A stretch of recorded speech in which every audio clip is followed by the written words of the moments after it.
దానికి మన కళాశాల ప్రిన్సిపల్ గారు శ్రీ బాలస్వామి గారు అధ్యక్షత వహించాలి. కానీ అనివార్య కారణాల వల్ల సారికి వేరే ఒక అర్జెంట్ మీటింగ్ ఉండడం వల్ల మన వైస్ ప్రిన్సిపాల్ గారు నర్సరా గారిని అధ్యక్షత వహించవలసిందిగా కోరుతున్నాం. చీఫ్ గెస్ట్ శ్రీ తాతా రఘురామి గారిని వేదిక వహించవలసిందిగా కోరుతున్నాం. సారికి ఒక బొకే అండ్ ప్రాక్టీస్ తో ఒక నోడల్ ఆఫీసర్ గారిని నియమించడం జరిగింది. వారు నిరంతరం ప్రజల మధ్యలో ఉంటూ ఫస్ట్ క్లాస్ మేజిస్ట్రేట్ మండల రఘునాథపాలెంగా ఉంటూ so tahsildar Raghunathapalem Shri Lothar Wilson గారిని వేదిక మీదకి రావాల్సిందిగా కోరుతున్నాం.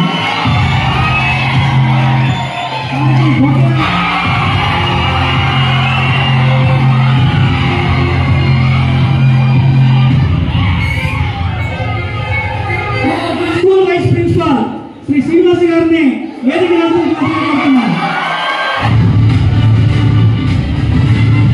పీడీఓ రఘునాథపాలెం అశోక్ కుమార్ గారు, అదేవిధంగా సిఐ రఘునాథపాలెం ఉస్మాన్ షరీఫ్ గారు, ఎంఈఓ రఘునాథపాలెం బి రాములు గారు, పిఎస్సి డాక్టర్ శ్రీదేవి గారు Raghunathapalem, AE electricity department Raghunathapalem Shankar గారు, ఏఈఓ అగ్రికల్చర్ ఆఫీసర్ ప్రతిభా మేడం గారు, ఏఈ మిషన్ భగీరథ భాస్కర్ గారు మనకి కార్యక్రమం మధ్యలో వచ్చి జాయిన్ అవుతారు. సో ఈ కార్యక్రమంలో న్యూ డైట్ లాంచ్ ప్రోగ్రామ్ సంబంధించి కార్యక్రమంలో మొట్టమొదటిగా లైటింగ్ ఆఫ్ ద ల్యాంప్ అంటే జ్యోతి ప్రజ్వలన చేయాల్సిందిగా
పౌష్టికాహారాన్ని అందరికీ సమానంగా అందజేయాలి.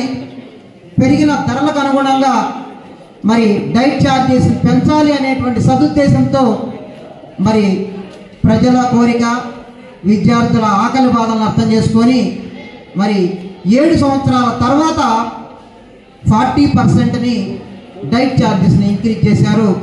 ఇది మన విద్యార్థులకి, పేరెంట్స్కి కూడా చాలా ఆనందకరమైనటువంటి విషయం.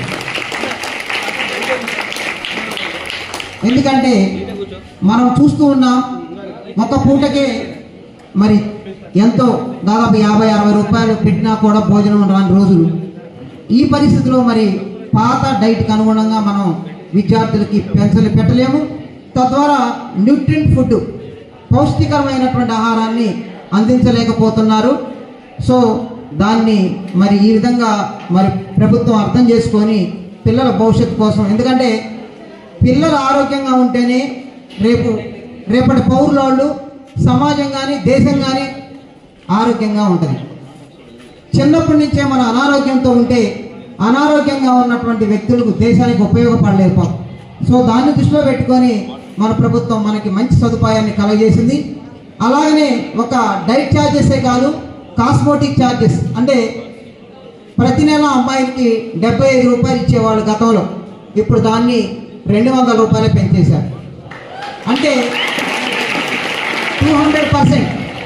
డైట్ ఛార్జెస్ ఏమో 40% అయితే కాస్మోటిక్ ఛార్జెస్ 200% పెంచారు. ఇది దాదాపుగా 18 years అయింది పెంచక.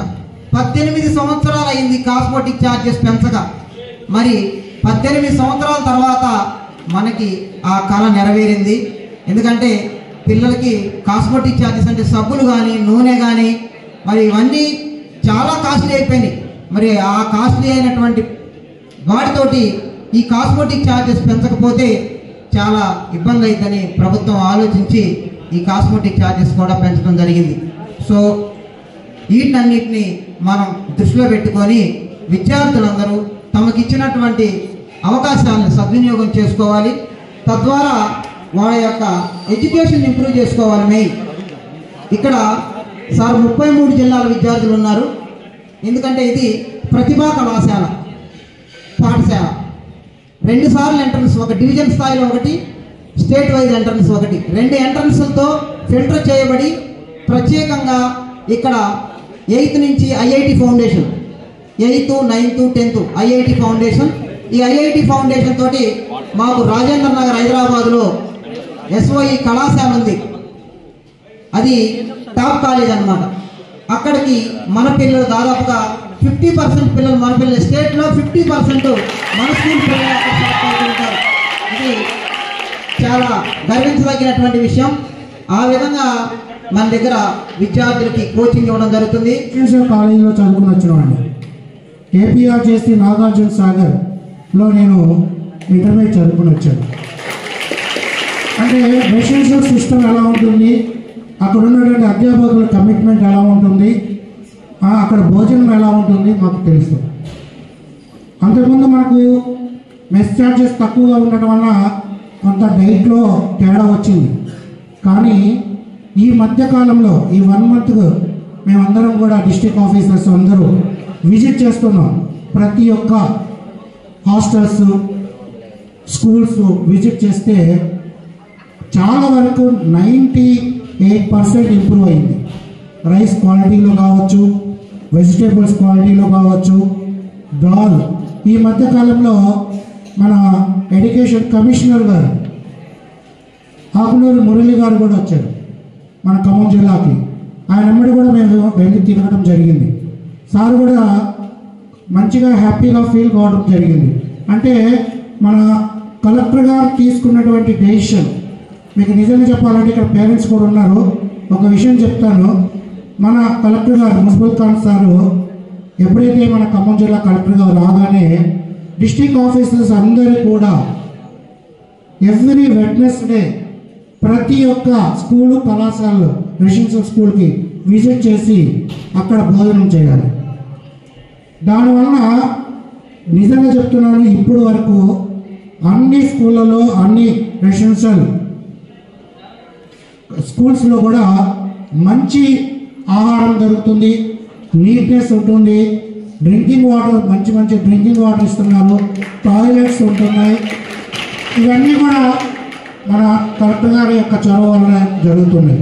ఎక్కడన్నా ఏదైనా లోటుపాట్లు ఉంటే ఇమ్మీడియట్గా వాటిని సరి చేయడం అనేది కూడా జరుగుతుంది. మంచి అట్మాస్ఫియర్ ఉంది, మంచి భోజనం ఉంది, చదువు మంచిగా ఉంటుంది. అదేవిధంగా ఇక్కడ విద్యార్థులు, ఎందుకంటే మా ఇంటర్మీడియట్ విద్యార్థులు కూడా ఇక్కడ ఉన్నారు. ఇక్కడ నేను ఈ కళాశాలకు చాలాసార్లు వచ్చిపోతూనే ఉన్నాను.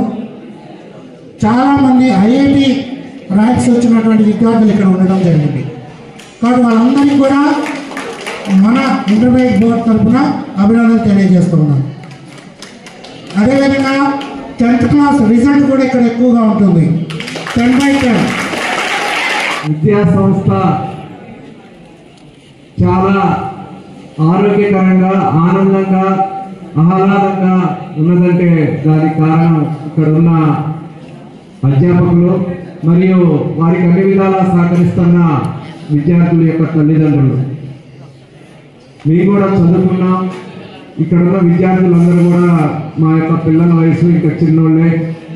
ఇంత మంచి వాతావరణం ప్రభుత్వం అందిస్తుందంటే చాలా గర్వపడాలి.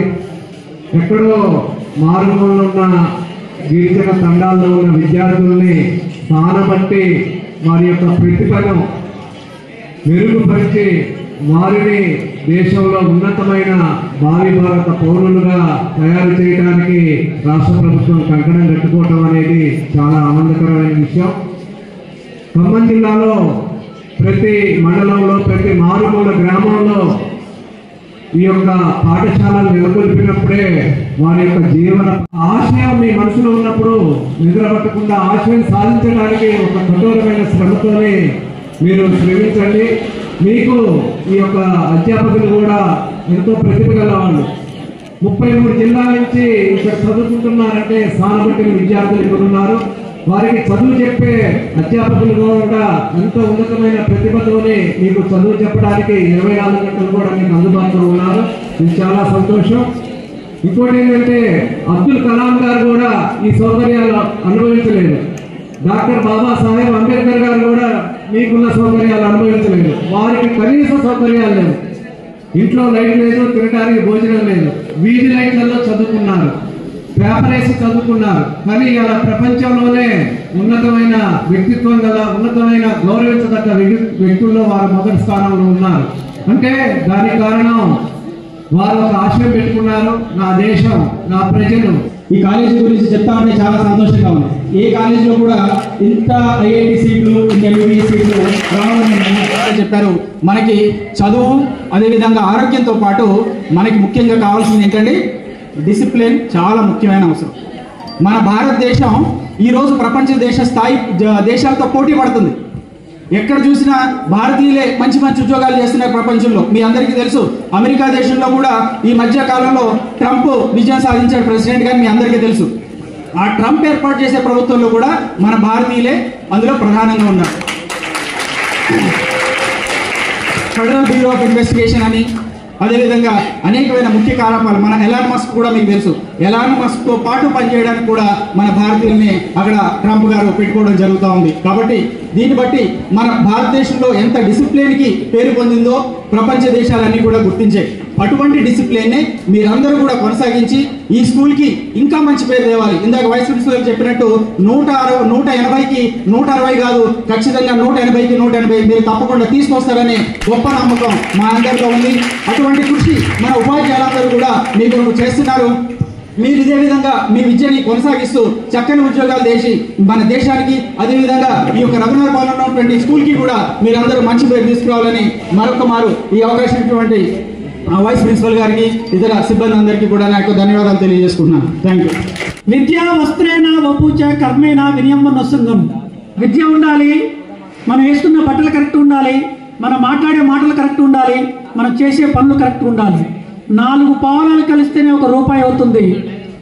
4 కలిస్తేనే మన వ్యక్తి నిర్మాణం జరుగుతుంది. అటువంటి నిర్మాణం జరిగితేనే సార్ చెప్పినట్టుగా విదేశాల్లో మనకి మంచి పేరు తీసుకురావడానికి. నా పేరు కేళుతు జార్జి, ఇక్కడ రఘునాథపల్లి మండలం రామకేతండ మాది. మా బావ పేరు సాయి తేజ్. బిల్డింగ్లో షిఫ్ట్ చేస్తే ఇంకా కొంచెం మంచిగా ఉంటుందని మా సూచన.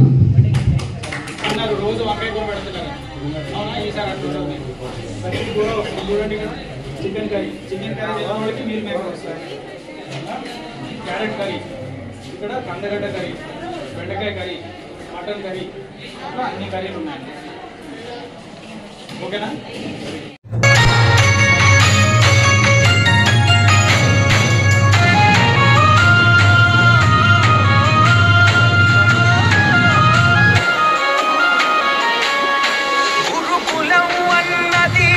మతము ఎరుగని ప్రజ్వరిల్లేను విద్య ప్రదాయిని.